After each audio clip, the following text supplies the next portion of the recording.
With Donald Trump now on the verge of criminal indictment in 3 different jurisdictions, the political landscape is about to get changed on its head.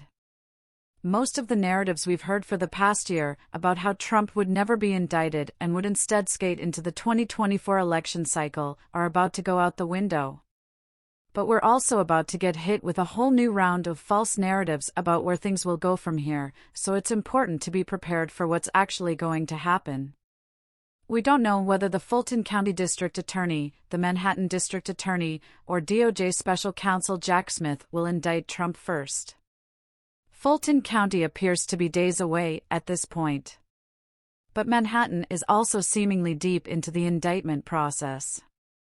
And the details that are leaking about Jack Smith's indictment process all seem to be arriving well after the fact, meaning we don't know how far ahead of the news cycle he is.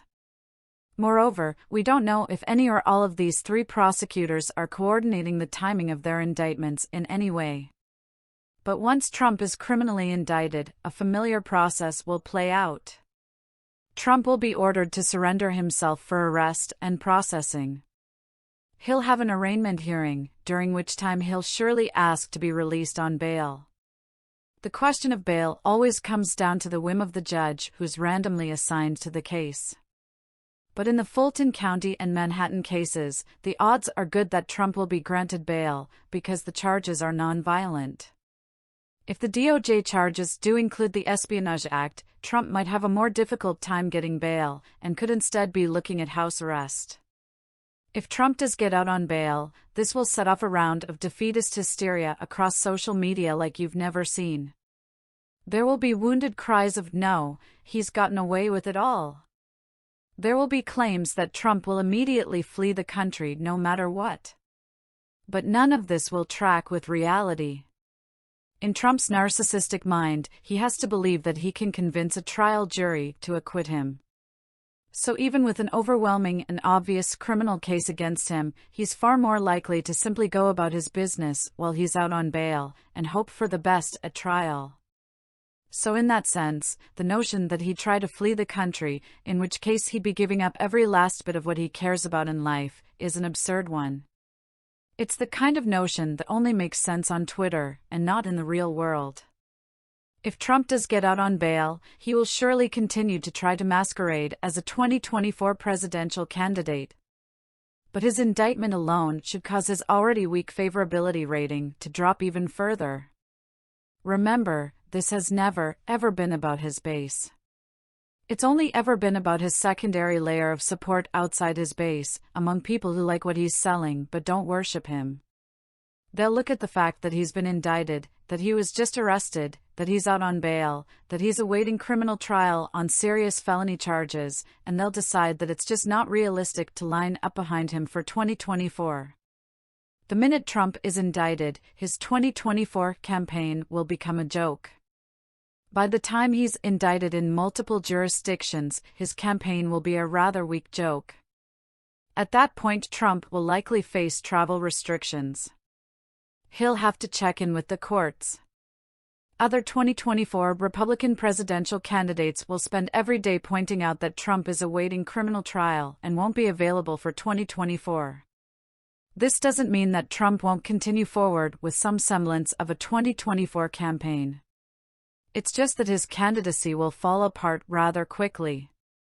The notion that his indictment will somehow make him more viable is the kind of laugh-out-loud absurd simplistic notion that only exists in the fantasy world of social media and never matches up with the complexities of the real world.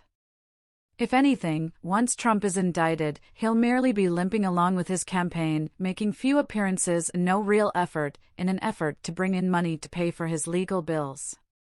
Come to think of it, that's pretty much what Trump is already doing. Trial dates are set partly on the availability of the court system. Trump will, of course, try to delay his trial as much as possible. But achieving even short delays requires competent lawyers. Trump doesn't have any of those, and last we checked, 3 of his remaining idiot lawyers just testified against him to a federal grand jury. So it's not as if Trump can delay his criminal trials forever just by waving some magic wand. But we sure are going to hear a lot about Trump's supposed magic wands. Oh wow, are we going to hear a lot about it?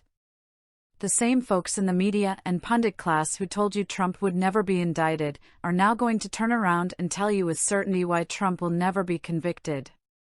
Their arguments will consist of the same simplistic magic wand nonsense that they used when trying to convince you Trump would never be indicted. Your job, as always, is to ignore this kind of ratings and attention-driven hyperbole. In reality, it's likely that at least one of Trump's criminal trials will take place by the end of 2023. If he's convicted, he'll be sentenced to prison, and he'll be in prison. There are no magic wands that he can just magically not go prison. Yes, he can appeal. But on charges this serious, he'll be in prison while his appeal plays out. Even if Trump's first trial doesn't take place until early 2024, then we'd be talking about a situation where he could be convicted and sentenced to prison during the month of the Iowa caucus. You couldn't come with a bigger gift to the Democrats than this kind of disastrous chaos in the Republican primary. For those who are going to ask, yes, Donald Trump can still technically remain a 2024 presidential candidate even once he's in prison. It's been done before. But the last time someone tried it, third-party candidate Eugene Debs got a whopping 6% of the vote from his prison cell in 1912. And back then, there were no televised debates and such for imprisoned presidential candidates to miss out on. So if Trump wants to keep running as a Republican candidate from prison, it'll only make a mess of their primary. And if he tries to run as an independent candidate in the general election from prison, it'll only pull votes away from the Republican nominee. At this point, the deck is stacked overwhelmingly against Donald Trump. The notion that someone who's about to be indicted and go on criminal trial in 3 different jurisdictions and is somehow magically going to come out as a presidential frontrunner is absurd. Yes, random things can always hypothetically go wrong, but those scenarios are always long shots. Unfortunately, large chunks of the media and pundit class are about to try to convince us that Trump's extreme long-shot odds of somehow surviving this are instead going to be a cakewalk for him. They'll trot out every wacky and highly unrealistic scenario they can think of for how Trump is going to magically come out on top of all of this, and they'll portray those unlikely scenarios as if they have a 99% or 100% chance of happening. And they'll try to convince you that unless you buy into this hyperbolic doomsday hysteria, you're not being vigilant. Meanwhile, back in the real world, the deck could not possibly be more stacked against Donald Trump.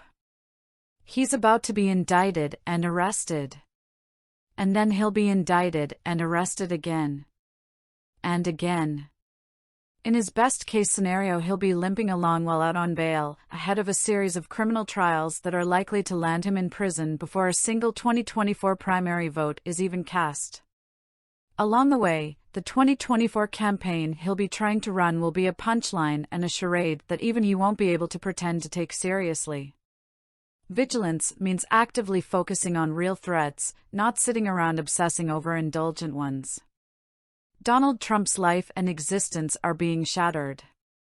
But someone is going to be the Republican candidate for president in 2024, and there's a good chance it'll be some fresh-faced new extremist con artist who doesn't carry the baggage of Trump or anyone who's ever been associated with Trump. There's a good chance it'll be someone we're not even talking about yet, who tries to sneak up on us.